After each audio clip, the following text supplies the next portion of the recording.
सियावर रामचंद्र जी की जय। रामायण बालकांड मास परायण का दूसरा विश्राम भाग 7। जब श्री ब्रह्मा जी ने सभी देवताओं से कहा कि आप सभी भगवान शिव के पास कामदेव जी को भेजो, ब्रह्मा जी के कहने पर सभी देवताओं ने कामदेव जी की बड़े प्रेम से स्तुति की। तब विषम 5 बाण धारण करने वाले और मछली के चिन्ह युक्त ध्वजा वाला कामदेव जी प्रकट हुए। सुर नह कही निज विपति सब, सुनि मन कीन विचार। शंभु विरोध ने कुशल मोही, बिहसी कहे असुमार। देवताओं ने कामदेव जी से अपनी सारी विपत्ति कही।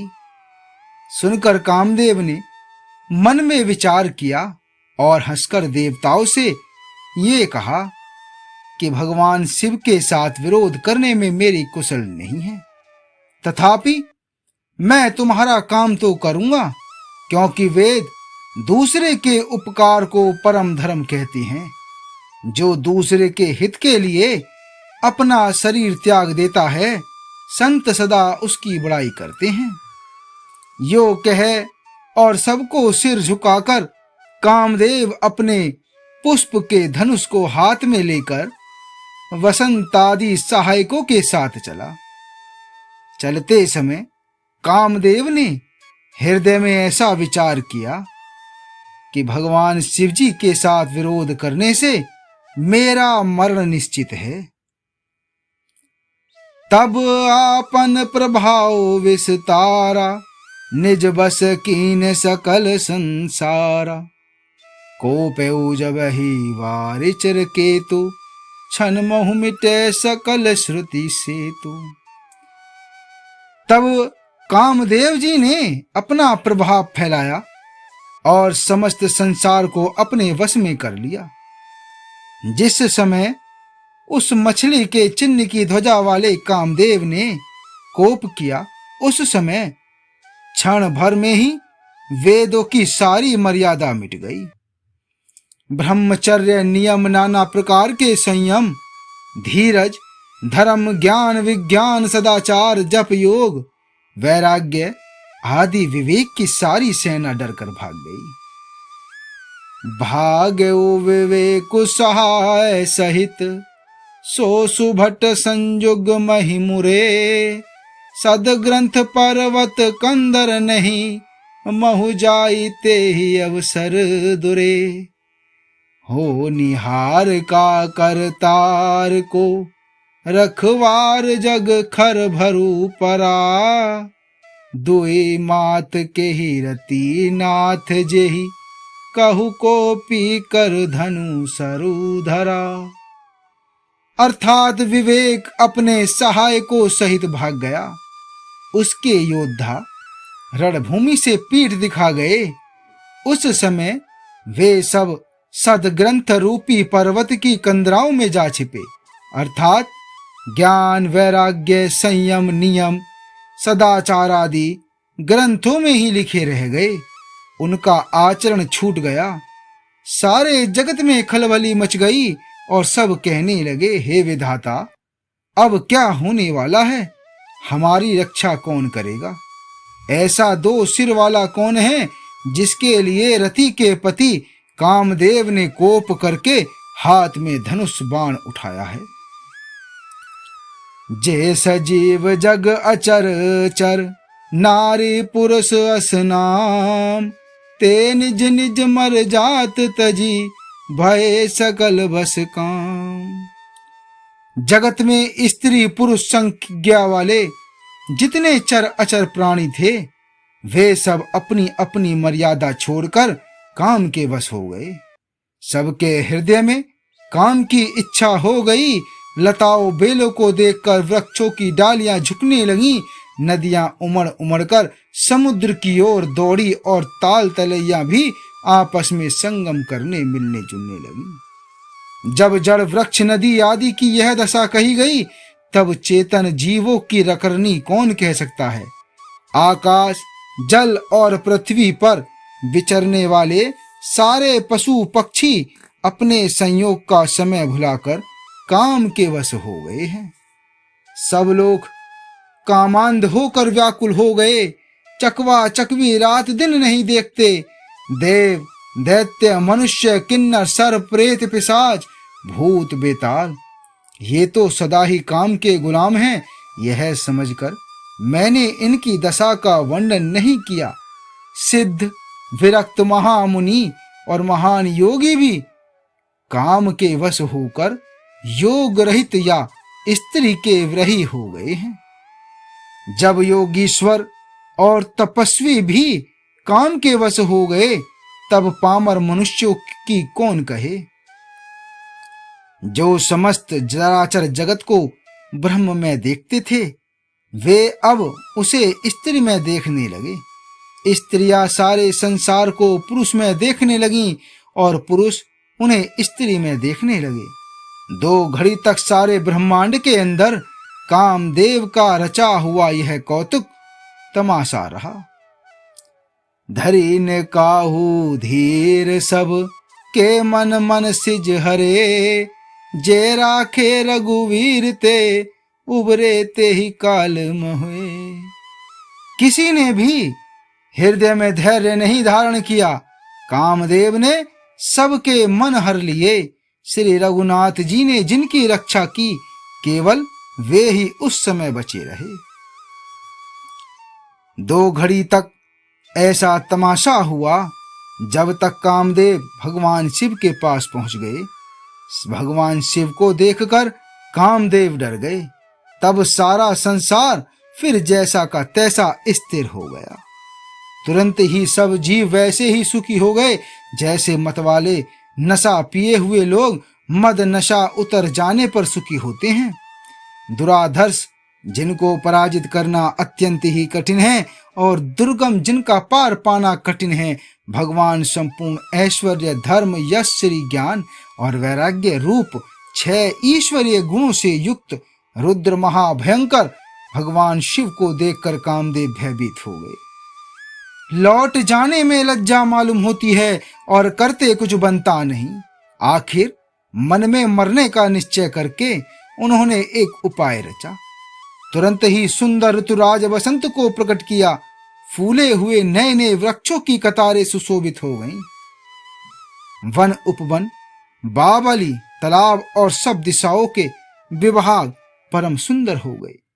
जहां तहां मानो प्रेम उमड़ रहा है, जिसे देखकर मरे मनों में भी कामदेव जाग उठा। मरे हुए मन में भी कामदेव जागने लगा। वन की सुंदरता कही नहीं जा सकती।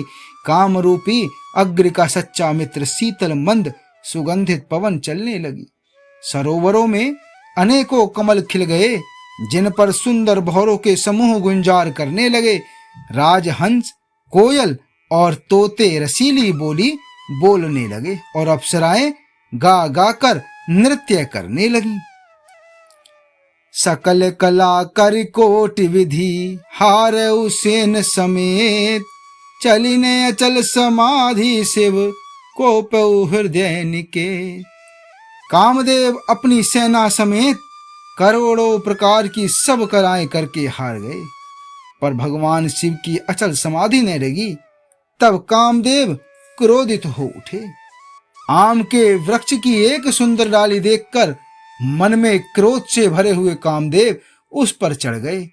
उन्होंने पुष्प धनुष पर अपने 5 बाण चढ़ाए और अत्यंत क्रोध से लक्ष्य की ओर ताककर उन्हें कान तक तान लिया।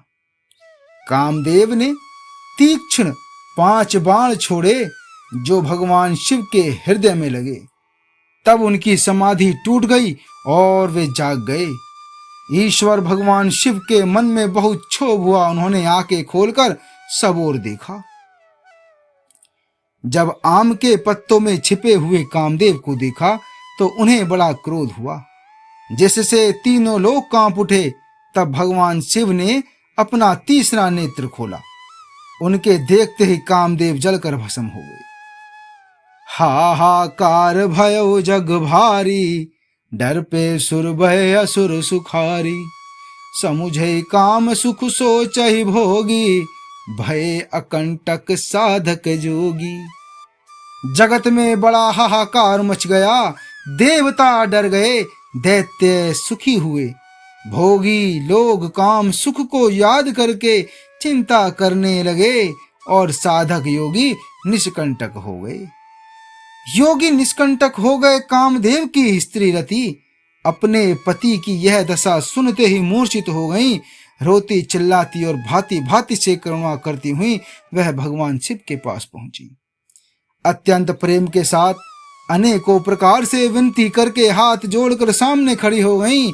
शीघ्र प्रसन्न होने वाले कृपालु भगवान शिव जी अबला असहाय स्त्री को देखकर सुंदर उनको सांत्वना देने लगे और यह वचन बोले। अब तेरति तब नाथ कर होई ये नाम अनंगो, बिनु बपु व्याप ही सब ही पुनि, सुनु निज मिलन प्रसंग। भगवान शिव बोले कि हे रति, अब से तेरे स्वामी का नाम अनंग होगा। वह बिना ही शरीर के सबको व्यापेगा। अब तू अपने पति से मिलने की बात सुन। जब यदुवंश कृष्ण अवतारा, हो इहे हरन महामहि भारा। कृष्ण तने हो इह पति तोरा, वचन अन्यता होई न मोरा। जब पृथ्वी के बड़ी भारी भार को उतारने के लिए यदुवंश में भगवान श्री कृष्ण का अवतार होगा, तब तेरा पति उनके पुत्र प्रद्युम्न के रूप में उत्पन्न होगा। मेरा यह वचन अन्यथा नहीं होगा। भगवान शिव के वचन सुनकर रति चली गईं। अब दूसरी कथा बखान कर विस्तार से कहता हूँ। ब्रह्मादि देवताओं ने ये सब समाचार सुने तो वे वैकुंठ को चले। फिर वहां से भगवान विष्णु और ब्रह्मा सहित सब देवता वहां गए, जहां कृपा के धाम भगवान शिव जी थे। उन सब ने भगवान शिव की अलग अलग प्रकार से स्तुति की। तब शशि भूषण भगवान शिव जी प्रसन्न हो गए। कृपा के समुद्र भगवान शिव बोले कि हे देवताओं, कहिए आप किस लिए आए हैं। श्री ब्रह्मा जी ने कहा कि हे प्रभु, आप अंतर्यामी हैं, तथापि हे स्वामी, भक्ति वश में आपसे विनती करता हूं। सकल सुर नह के हृदय यस, शंकर परम उछाहु। निज नयन ही देखा चही, नाथ तुम्हारा विबाहु। हे शंकर, सब देवताओं के मन में ऐसा परम उत्साह है कि हे नाथ, वे अपनी आंखों से आपका विवाह देखना चाहते हैं। हे कामदेव के मद को चूर करने वाले, आप ऐसा कुछ कीजिए जिससे सब लोग इस उत्सव को नेत्र भर कर देखें। हे कृपा के सागर, कामदेव को भस्म करके आपने रति को जो वरदान दिया सो बहुत ही अच्छा किया। हे नाथ, श्रेष्ठ स्वामियों का यह सहज स्वभाव ही है कि वे पहले दंड देकर फिर कृपा किया करते हैं। मां पार्वती ने अपार तप किया है, अब उन्हें अंगीकार कीजिए। श्री ब्रह्मा जी की प्रार्थना सुनकर और प्रभु श्री रामचंद्र जी के वचनों को याद करके भगवान शिव ने प्रसन्नता पूर्वक कहा, ऐसा ही हो। तब देवताओं ने नगाड़े बजाए और फूलों की वर्षा करके जय हो, देवताओं के स्वामी की जय हो, ऐसा कहने लगे।